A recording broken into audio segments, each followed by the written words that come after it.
Hello friends, स्वागत है आपका अपने परिवार MS स्टडी पॉइंट में।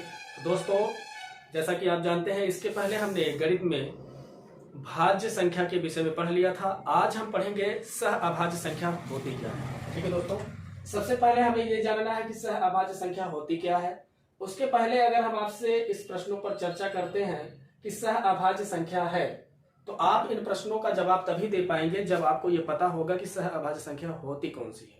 ठीक है दोस्तों, तो चलिए इसी को समझने के लिए हम लोग चर्चा करते हैं कि आखिर सह अभाज्य संख्या होती क्या है। ठीक, सह अभाज्य संख्या का मतलब होता है कि संख्याओं का ऐसा जोड़ा, या फिर आप कह सकते हैं कि दो संख्याओं का ऐसा जोड़ा जिनका HCF अर्थात मासाय केवल एक हो, वही सह अभाज्य संख्या कहलाती है।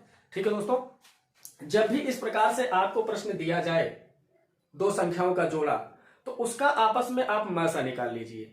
ठीक है, अगर मासा अर्थात HCF आपका एक आ रहा है, केवल और केवल एक, तो वह संख्या सह अभाज्य संख्या होगी।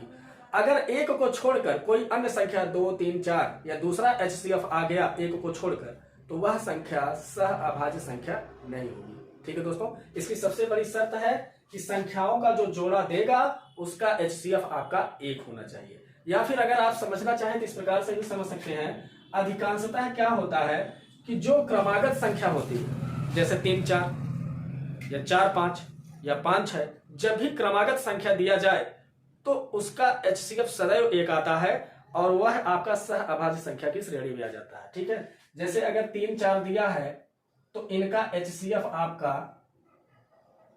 आपका एक होगा, और जब HCF एक हो जाएगा तो यह सह अभाज्य संख्या हो जाएगी। ठीक, तो सह अभाज्य संख्या के विषय में समझ गए क्या? तो दो संख्याओं का ऐसा जोड़ा जिसका HCF एक हो, वही सह अभाज्य संख्या कहलाती है। अब आपके सामने कुछ ऐसे प्रश्नों की श्रृंखला है और इसमें आप देखकर बताइए कि इसमें कौन कौन से सह अभाज्य संख्या है।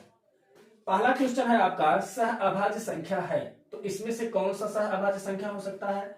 हमने कहा था कि देखिए, अगर हम इनको देखते हैं 12 और 14, तो 12 और 14 का HCF संभवतः 2 आ जाएगा। ठीक, और जब HCF 2 आ गया तो ये सह अभाज्य संख्या नहीं होगी। हमने कहा HCF केवल और केवल एक आना चाहिए। 10 और 15 का HCF आप निकालेंगे तो इसका HCF जो हो जाएगा आपका, इसका HCF आपका आ जाएगा 5 और इनका HCF आपका आ जाएगा 2। ठीक है, जो कि ये शर्तों को पूर्ण नहीं कर रहे हैं। अब आते हैं पहले ऑप्शन पर। अब पहला ऑप्शन वैसे भी क्रमागत संख्या है, और क्रमागत संख्याएं अगर दो संख्या दिया गया है क्रमागत में है तो वह सदैव सह अभाज्य होती है।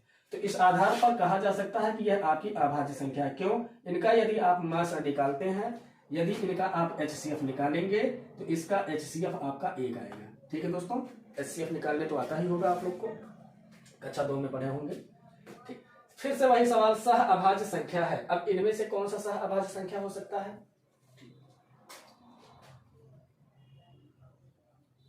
हम देख रहे हैं पहले ऑप्शन पर अगर चर्चा करें तो पहला ऑप्शन क्रमागत संख्या है और इसका HCF एक आएगा, तो ये भी आपका सह अभाज्य संख्या है। दूसरे को अगर देखते हैं 9, 10 या 10, 9, बात एक ही है, क्रमागत संख्या है, इनका भी HCF एक आएगा और यह भी सह अभाज्य संख्या हो जाएगी। अब हम दोनों पर तो सही लगा नहीं सकते। तीसरे का मासा आपका आ जाएगा, HCF आ जाएगा इसका 3। ठीक है दोस्तों, यह अभाज्य संख्या नहीं हो सकता। और डी वाले ऑप्शन में दिया है A और B, तो आपने देखा था कि A वाला भी सह अभाज्य संख्या है, B वाला भी सह अभाज्य संख्या है। इस आधार पर दो जगह तो हम सही का चिन्ह लगा नहीं सकते, आपका इस आधार पर डी वाला ऑप्शन करेक्ट हो जाएगा। ठीक है दोस्तों, चलिए अगले प्रश्न पर चलते हैं। अगला प्रश्न दिया गया है कि सह अभाज्य संख्या नहीं है। अब हमें बताना है कि इसमें से कौन सा सह अभाज्य संख्या नहीं है। हमने देखा 8, 9 ये क्रमागत संख्या है, इसका HCF एक आएगा, यह सह अभाज्य संख्या है, इसलिए ये ऑप्शन आपका गलत हो जाएगा। ये भी क्रमागत संख्या है, इसका HCF एक आएगा, इसलिए यह सह अभाज्य संख्या होगी। ये भी ऑप्शन आपका करेक्ट नहीं होगा क्योंकि पूछा है नहीं है। ठीक है, कौन सा नहीं? ये तो सह अभाज्य संख्या है, ये भी है। यहाँ पे आते हैं 14 और 15, ये भी क्रमागत संख्या, ये भी सह अभाज्य संख्या हो जाएगी। इस आधार पर ये भी ऑप्शन आपका सही नहीं होगा। अब जब 3 तो गलत हो गए, चौथा तो ऑटोमेटिक आपका सही होना ही होना है। क्यों?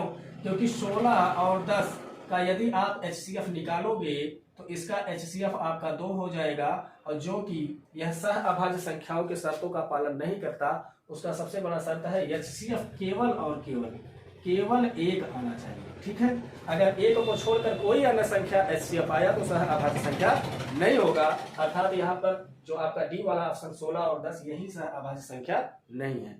तो आज आपने देखा कि सह अभाज्य संख्या होता क्या है, और इस पे 2-4 प्रश्नों पर भी हमने चर्चा कर लिया। तो इसी के साथ अब हम आपसे विदा लेते हैं, मिलते हैं नेक्स्ट वीडियो में नेक्स्ट टॉपिक के साथ। धन्यवाद।